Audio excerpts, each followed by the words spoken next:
Hey yo, what up, what up, what up? It's Lemekh with selahsportstv back at you with another one. So, yeah, this video took me a few days to get to. Um,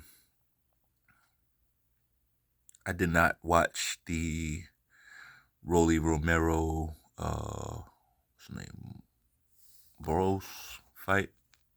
I didn't watch it live. I caught the replay. I didn't think it was an important fight. I suspected. I mean, how could you not suspect some bullshit was at play, you know? Um, so yeah, I knew some bullshit was at play here. Um, just the fact that Rolly Romero was in this title fight at 140, I mean, it's egregious. The dracanery that's taking place is pretty bad right now.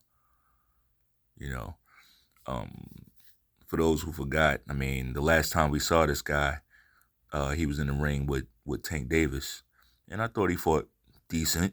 He fought a decent fight. I thought he had a better fight than than Ryan Garcia did, right?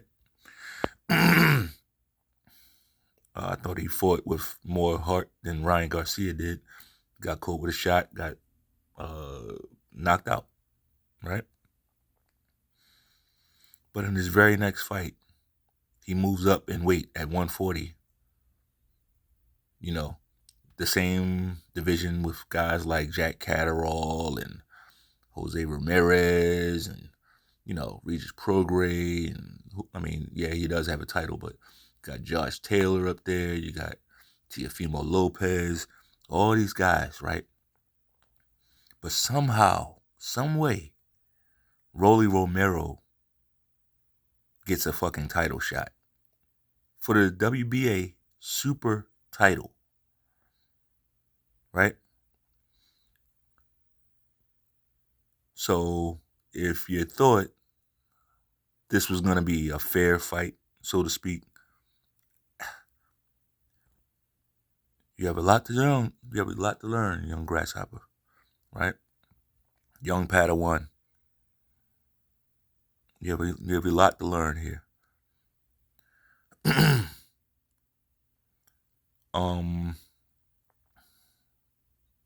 Of course, the elephant in the room is this is probably, and I've been watching boxing for a long time. Excuse me. I've been watching this sport for a long fucking time. This was the worst stoppage I've ever seen in my fucking life. The worst. This was the worst stoppage that I've ever seen in my life.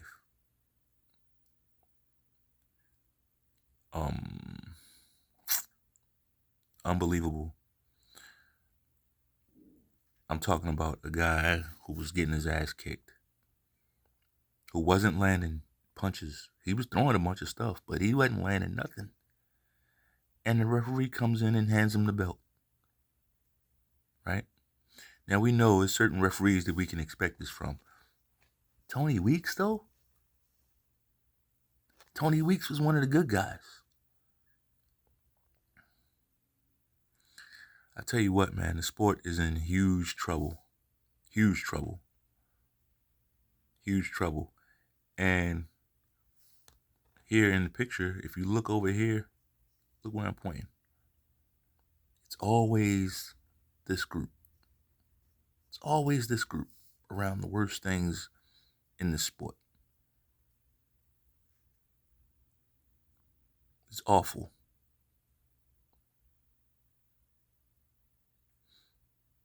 It's to the point I almost didn't even want to make this video because I'm really debating, like, do I even want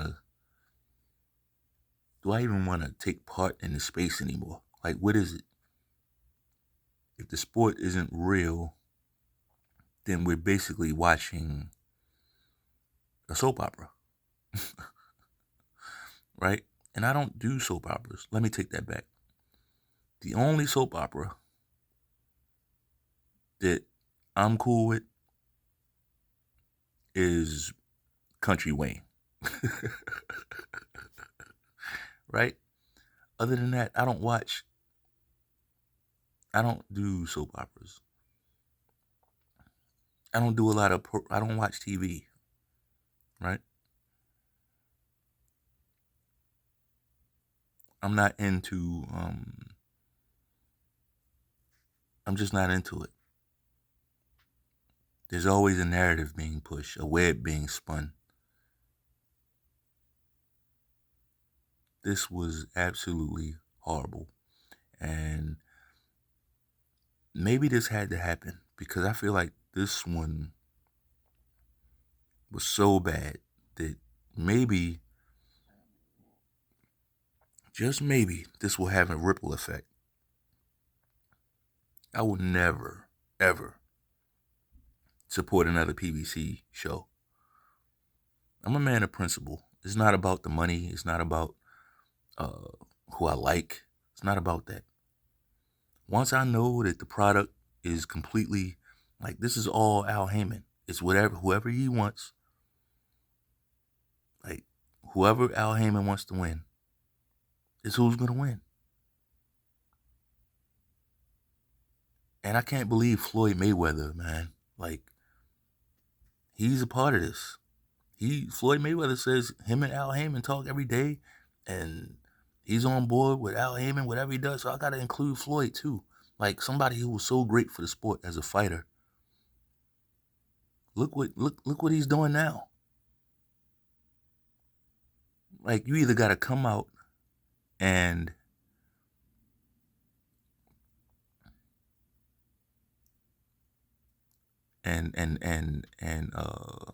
bash this. And I'm talking about Floyd Mayweather, or he's a part of it. He's complicit. The man said out of his own mouth that him and Al Heyman are on the same page. So we can't watch shit like this and exclude Floyd from it. And his career was nothing like this. Yeah, he had some close fights, some tight fights. I feel like he lost the first Castillo fight, but it wasn't like this.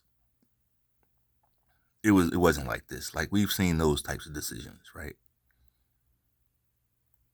We all remember Julio Cesar Chavez, right? Meldrick Taylor type shit. Like, we remember these fights. But those were wars. Those were close fights. This is just like in your face. I don't give a fuck if you see me cheating. I'm gonna cheat right there in your face. And sorry, I'm not a hoe like that. Like, I love boxing, but it doesn't have to be professional boxing. I just like boxing. And I like to box, right? So this isn't the only place I can get my boxing fix. And definitely not from this shit show promotion that they have over there. What's going on with sports, man? They're taking the sport out of sports. You know, they're taking the sports. I get it. There's a certain level of salesmanship that takes place. You know, they have to sell products. But they're not even selling products. None of these guys are marketable. Like, what's the end game? And that's what leads me to believe that it's just too much money in the sport. Too much money in sports, period. Way too much money in sports. When they have time to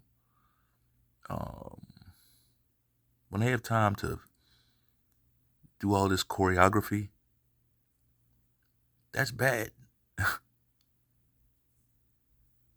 That's very bad. Very bad.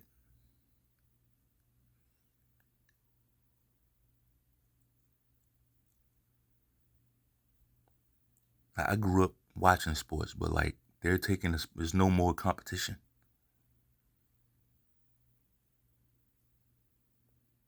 Too much money in it.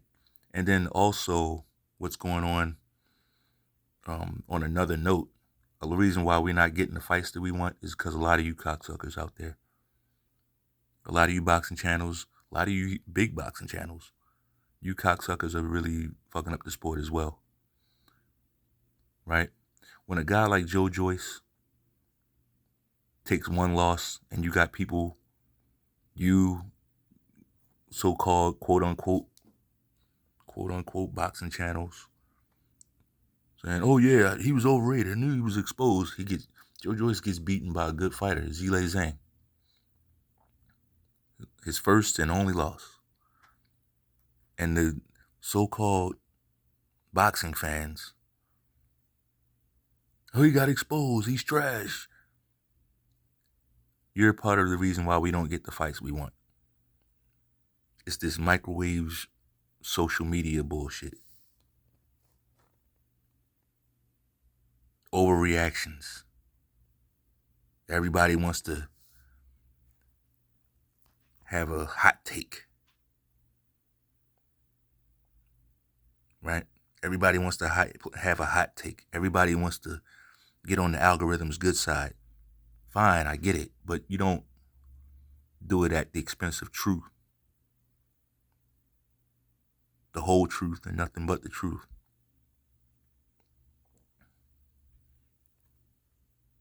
No, so we got guys, so-called boxing channels who love, quote unquote, love boxing, but all you're doing is spinning narratives.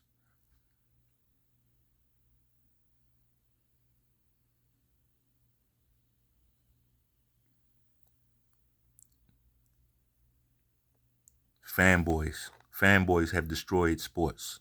And it's fucking sad, man. Notice I said sports. It's not just a boxing problem. It's not. It's not just a boxing problem.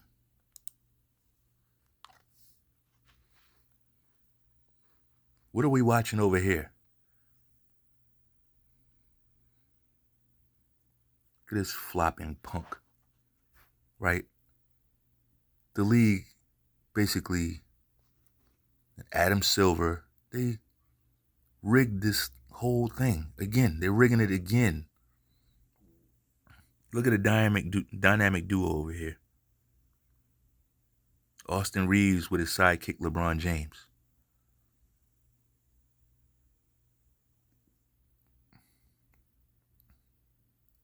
This team was well on their way to falling out of the playoffs. And then you know what? Austin Reeves, number 15, right here. He started getting around 15 free throws a game. And it's like, oh, Austin Reeves is taking over. No, he's not. This shit is fucking rigged. None of this shit is real, man. So I'm done with the NBA. Completely done. I don't care what happens from here on. Like, what's the end game? What's the reason for them? They didn't even do this with Jordan. Jordan got away with a lot. I'm not one of these guys who I'm not really a Jordan guy. Do I think he's the greatest player ever? Yeah, I do. But I'm still not a Jordan. He wasn't my favorite player. Michael Jordan was not my favorite. My favorite player of all time was Penny Hardaway. My second favorite player of all time was Magic Johnson. And my third favorite player of all time is Kobe Bryant. Right? And Jordan's not fourth as far as my favorite. He's not even fourth. But facts are facts. The guy was a killer. But yeah, he got away with some stuff. You couldn't really defend him without them putting him on the line. But at the same time, plenty of times we saw where Jordan had to go out and do it. He had to go out and hit shots. He had to go out and make plays on defense, strip the ball from Karl Malone in crunch time, right? Jordan did what he had to do when it was time to do it, with no excuses. But then we got to watch this fucking faggot, man. It's like, it's disgusting. It's truly fucking disgusting. It's so bad that you can't even talk trash to LeBron James. If you say anything bad about him, you're in jeopardy of getting run out of the league. It's like, what is this?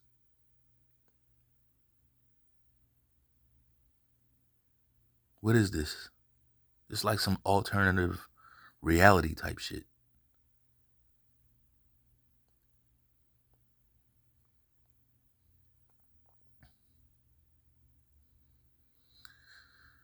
Yeah, I don't know, man. I don't know. I mean, it's not all fire and brimstone. I mean, at least we got a big fight this weekend. Stay tuned for my Devin Haney and Vasyl Lomachenko breakdown, my fight breakdown. 50-50 fight. It's going to be a good one. I hope it's a good one. Stay tuned for that breakdown. But if you like the video, go ahead and push off with your left hand on that like button, like this guy right here does every time he goes down the lane. Peace.